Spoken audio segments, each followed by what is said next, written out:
अच्छा, ये म्यूजियम के बाहर जितने भी घर है ना भाई, ये पूरे के पूरे वैसे ही है घर सारे जैसे डोरेमोन में हुआ करते थे, है ना। और अब मैं आपको दिखाता हूँ नोबिता का घर कहाँ पर है। मतलब एक्चुअल में तो भाई देखो, जो राइटर थे उन्होंने इंस्पिरेशन लेके ही जो है वो बनाया था पूरा शो, जैसे मैंने आपको बताया पहले भी।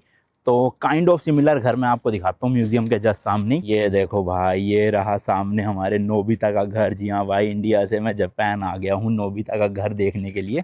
और देखो भाई, वैसे ही सेम काइंड ऑफ वो है कि खिड़कियाँ लगी हुई है, उसके बाहर एक रूफ सी है। और यहाँ पे डोरेमोन आता था बैम्बू कॉप्टर से अपने, और फिर खिड़की से अंदर घुस जाता था। गेट तो यूज़ करता नहीं था वो, खिड़की से ही जाया करता था, याद है आपको। तो भाई वैसा ही घर है ये, बिल्कुल सिमिलर।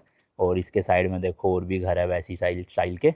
बट ये भाई बिल्कुल एग्जैक्ट वही नोबिता वाला घर लग रहा है, क्यों, है ना। अब देखो, ये कॉमिक ना 1969 में लिखी गई थी, मतलब आज से देख लो कितने साल पहले। तो ऑब्वियसली उस टाइम के और आज के टाइम में थोड़ा सा तो चेंजेस आए होंगे ना भाई। लेकिन जो उन्होंने शो में दिखाया, कॉमिक में दिखाया, वो उस टाइम पे एग्जैक्ट घर होते थे। यहाँ पर अभी भी है सिमिलर, पर थोड़ा बहुत फर्क है। जैसे उस टाइम पे ना, ये घर के बाहर जो दीवार है, बाउंड्री वॉल, ये पूरे होती थी, मतलब जहाँ जहाँ पे स्ट्रीट चल रही है पूरी की पूरी वॉल होती थी। बट अभी आप देखोगे तो इतनी वॉल तो जो है वो बनी हुई है, इसके आगे की वॉल अब हट चुकी है पूरी की पूरी।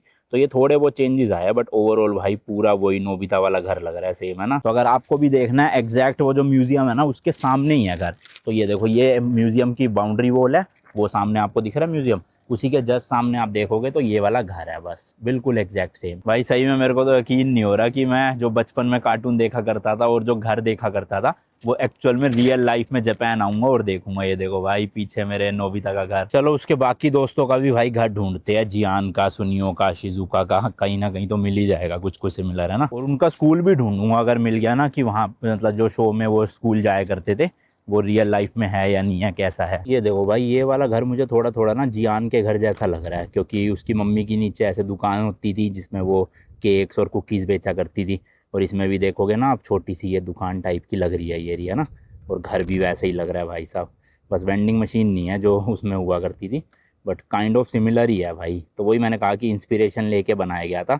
बिल्कुल एग्जैक्ट तो घर नहीं दिखेंगे, बट हाँ मिलते जुलते आपको ज़रूर मिल जाएंगे। तो ये है भाई डोरेमोन में जो जियान होता था उसका घर।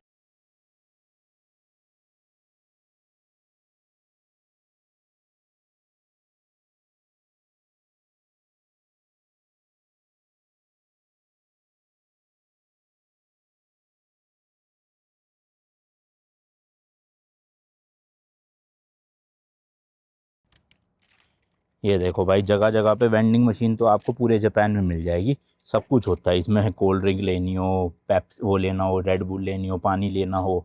इधर वाली में तो लिटरली भाई आइसक्रीम तक मिल रही है 17 आइस के नाम से। तो कोई भी आइसक्रीम आप निकाल सकते हो वेंडिंग मशीन से। और देखो भाई, बार बार शॉप भी ऐसी होती थी डोरेमोन में, बाहर इस तरह का पिलर लगा होता था जिसमें ऐसे ना स्ट्रिप्स के साथ गोल गोल से बने होते थे। तो सेम टू सेम पूरे जापान में आपको ऐसे ही बार बार शॉप्स दिखेंगी। और तो और भाई, यहाँ की गाड़ियाँ भी ना थोड़ी सी बॉक्सी डिज़ाइन में दिखेगी आपको, पिचकी पिचकी सी। पता नहीं क्यों हर गाड़ी ऐसी बना रखी है। देखो ये भी थी, इधर देखोगे आप निशान की, ये भी भाई बॉक्सी डिज़ाइन है पूरा। देखो यहाँ की गलियों में से निकल रहा हूँ भाई, आसपास वाले घर भी है ना, वो भी बिल्कुल सिमिलर से ही लग रहे हैं जैसे डोरेमोन में हम देखा करते थे। सेम टू सेम वाइब आ रही है पूरी गलियों में घूमते हुए भी। यहाँ पे भाई छोटे छोटे बच्चे ना ऐसे अकेले ही स्कूल वूल जाते रहते हैं। देखो पूरा ग्रुप जा रहा है, और कई कई तो 2-3 बच्चे भी जाते हैं। पर आप एक चीज़ नोटिस करोगे, इन बच्चों के सर पे ना ऐसे येलो कलर की या तो कैप होएगी या हेलमेट होगा। तो ये बेसिकली इसलिए होता है ताकि जो भी गाड़ियाँ चल रही है, बसेस चल रही है, उनको ये बच्चे अलग से ही हाईलाइटेड होकर दिख जाए, क्योंकि येलो कलर थोड़ा विजिबिलिटी में सबसे बेस्ट माना जाता है ना, तो उस हिसाब से। बट भाई बड़े क्यूट से बच्चे हैं, देखना छोटे छोटे। चीज़ आप देखोगे कितना ज़्यादा सेफ है भाई जापान, कि छोटे छोटे बच्चे भी स्कूल से आना जाना ऐसे अकेले कर रहे हैं। भले ही बड़े ग्रुप में है, पर मैंने दो चार बच्चे भी देखे हैं कई जगह। भाई देखो, इतने छोटे शहर में भी इंडियन रेस्टोरेंट मिल गया अपने को, तो यहाँ पे खाना खा लेते हैं भाई कुछ ना कुछ। एंड ये देखो, गेट पे ही इंडियन फ्लैग भी है, लेट्स गो। ये देखो भाई, इस तरह का है। वहाँ नीचे बैठने का भी बना हुआ है, वहाँ भी बैठ सकते हैं, और टेबल पे भी। तो यहाँ पे भाई मैं ले लेता हूँ चना पनीर, और साथ में नान तो है ही। प्राइजेस देख लो, चना पनीर है 1050 का, यानी कि 600 रुपये इंडिया के, और नान है 250 का। अगर यहीं खाता हूँ, पैक करवाता हूँ तो 200 का है। ठीक है भाई जी, इतने महंगे नहीं है। तो जी लो, ये आ गया खाना अपना, थोड़े से प्याज, नान, और साथ में छोले पनीर। और ये ना यहाँ का जापानीज सैलेड होता है, इसमें कई चीज़ें मिक्स होती हैं। Thank you. चलो जी, खाते हैं। वो जो 1000 के भाई चना था ना, उसमें नान भी फ्री था साथ में एक। तो टोटल बिल ही 1150 का आया, जबकि मैंने एक मैंगो लस्सी भी ली थी। तो 1150 इंडियन में हो गए आपके मोटा मोटा 700 साढ़े 700 रुपये। काफ़ी सस्ता था भाई देखा जाए तो। अभी तक की पूरे जापान में मेरी सबसे सस्ती मील थी ये इंडियन मील, वरना हर जगह 1500-1600 रुपये तो लग ही जाते थे। यहाँ भाई 750 रुपये लगे। एंड पार्किंग भी थी इनकी यहाँ पे ही ना, बढ़िया फ्री पार्किंग है, वो भी पैसों वाली नहीं है। जापान के ये तो है कि जो छोटे मोटे शहर है ना, यहाँ पे चीज़ें काफ़ी सस्ती है, चाहे वो रहना हो, खाना हो या पार्किंग हो। और जो बड़े शहर है ओसाका, टोक्यो, क्योटो, यहाँ सब कुछ भाई डबल ट्रिपल प्राइजेस पे है। बट बात तो वही है भाई, इन जगहों पे तो 1-2 दिन ही आओगे, बाकी तो मेन टोक्यो ओसाका ही होता है, तो पैसा तो खर्च नहीं पड़ेगा। बाकी आप चलते हैं भाई उस वाले पार्क में जो मैं बता रहा था, डोरेमोन शो में वो अपना बेसबॉल खेला करते थे और मिला करते थे सारे लोग। जगह का नाम है टाकाओका ओटोजी नोमोरी पार्क। देखो चलो यहाँ से कितना है, 5.5 किलोमीटर। भाई पहुँच गया हूँ गूगल मैप के अकॉर्डिंग, और ये शायद पार्किंग भी फ्री ही है, तो यहीं गाड़ी लगाते हैं और चलते हैं पार्क देखने के लिए। पार्क की एंट्रेंस में भी भाई देखो कितनी सारी वेंडिंग मशीन लगी हुई है, 5-5 है यहाँ पर। बताओ, लिटरली जापान में जहाँ चले जाओ भाई वाइन वेंडिंग मशीन आपका पीछा नहीं छोड़ेगी बिल्कुल भी। अब वो एग्जैक्ट लोकेशन कहाँ पर है देखना पड़ेगा। ये तो काफ़ी बड़ा सा पार्क लग रहा है, शायद उधर भी हो सकती है, इस तरफ भी। और ये क्या बना रखा है भाई इन्होंने, देखना। वैसे तो पार्क अच्छा है, काफ़ी जापानीज पार्क है एक प्रॉपर। ये देखो भाई कितना बड़ा पार्क है, और पूरा प्रॉपर मैप लगा रखा है पार्क के लिए, लिखा हालांकि सब कुछ जापानीज में है। बट ये देखो, तो हमें किस जगह जाना है, मेरे ख्याल से इधर कहीं पे होगा वो, देखते हैं। चलो ढूंढता हूँ भाई कहाँ पे है। ये देखो जी, बच्चों के खेलने की कितनी चीज़ें बनी हुई है यहाँ पर। ये छोटा सा डोम सा बना रखा है, उधर झूले वूले भी है। और ये नॉर्मल से झूले नहीं है भाई, बड़े एडवांस से झूले लग रहे हैं। ये देखो ये क्या चीज़ है भाई, समझ नहीं आ रहा मुझे तो। जाली सी लगा रखी है बीच में, मेरे ख्याल कुछ तो होगा ऐसी चढ़ने फिरने वाला, या वैसे ही हो सकता है झूला ना हो, कुछ डेकोरेटिव चीज़ हो। और नीचे भी एक कारपेट टाइप की बिछा रखी है, देखो सितारे वितारे बने हुए। ये देखो ये भी कुछ है, पानी पड़ा हुआ है इसमें, बारिश का पानी है। बट है क्या चीज़ भाई, ये समझ नहीं आ रहा। झूले तो नहीं लग रहे किसी भी तरह। ये तो है चलो झूला, देखो ऊपर से स्लाइड होके नीचे आने का। और इस तरफ भी है भाई देखो काफ़ी झूले। बताओ यार, सही है, ये तो फ्री में चीज़ें है काफ़ी सारी यहाँ पे। पार्क भी अच्छे खासे बना रखे हैं यहाँ जापान में। ये देख लो भाई सब मस्त ऐसे स्लाइड व्लाइड है, वो देखो ऊपर से स्लाइड इतनी लंबी है नीचे तक पूरी की पूरी। और ये जिप रोप भी है यहाँ पे, इसमें टंग के ऐसे स्लाइड मार सकते हो। बट अपन को ढूंढना है भाई मेन डोरेमोन वाला वो जो स्पोर्ट था, जहाँ 2 पाइप ही होते थे, 2 या 3 पाइप, जिस पे वो बैठा करते थे। ये देखो भाई अंदर और भी है काफ़ी सारी वेंडिंग मशीन, हुए लाइन से लगी पड़ी है। एक ये अलग ब्रांड की है, ये अलग ब्रांड की चीज़ें है। ये कोका कोला की है वेंडिंग मशीन। ये देखो अलग, ये अलग, ये अलग, भाई कितनी सारी वेंडिंग मशीन है। ये देखो भाई, ये है वो पार्क जहाँ पे डोरेमोन, नोबिता और उसके सारे दोस्त ऐसे आके खेला करते थे। और यहाँ पे अभी भी जो है वो उनके ऐसे स्टैचू से बना रखे हैं। तो ये सबसे पहले आगे देख सकते हो आप, नोबिता है, ये पीछे सुनियो खड़ा हुआ है, मुंह खोल के देखना कितना मस्त लग रहा है भाई साहब। इधर ये रहे हमारे मोटू जियान भाई साहब, और ये तो सही में ऐसा लग रहा है जैसे गाना गा रहे हो ना, या हिप्पे फुर्रे कर रहे हो। और ये वो पाइप है भाई, 3 पाइप से, जिसके ऊपर जियान चढ़ के ऐसे गाना गाया करता था, बड़ा ही बेसुरा गाना गाता था। बट बेचारों को सबको सुनना पड़ता था, क्योंकि वरना ये पीटता सबको। और इसमें देखो पाइप खोखले नहीं है, ये इन्होंने कुछ लगा रखा है, अंदर भर रखा है। फिर इसके अलावा ये शिजुका और डोरीमी, जो उसकी डोरेमोन की बहन, ये दोनों आप देख सकते हो यहाँ पर है। एंड सबसे आगे टॉप पे नहीं, फ्रंट पे है डोरेमोन। चलो फोटो खींचने दो इनको। कोनिचिवा भाई साहब क्यूट क्यूट बच्चे यहाँ के।